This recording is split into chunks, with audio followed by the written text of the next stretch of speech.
I've always enjoyed drawing anyway, like that's always been my go-to thing whenever I'm creating anything.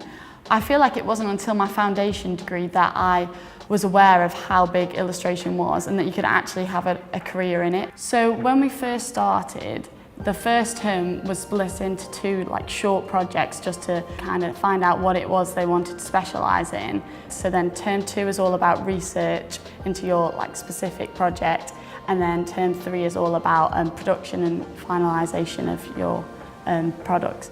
The postgrad community on the course, I think, is really quite a strong element. We're constantly working alongside graphic designers and all the branding and identity students as well. So we all share the same studio, so we're constantly working alongside one another. So it's really helpful to see what other people are getting up to in their projects and preparing us for future work that we will be doing when we start our careers. For me, I was really lucky because my tutor, she's done everything that I'd like to do, because I want to hopefully be freelancing full time and having a lot to do with children's publishing, and that's exactly what she did. So she could really relate to me, and I could use her as an inspiration of how to get started in that avenue.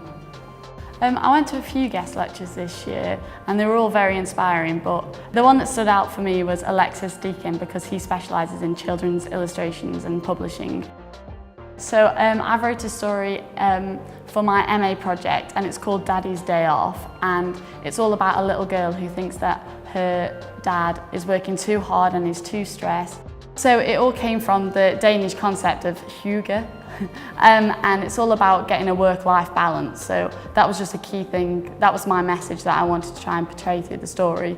Well, I've recently just been signed to an illustration agency, and so I pitched the story to them, and we're in the process of hopefully getting it, maybe a few ideas sent out to different publishers. So that's really exciting.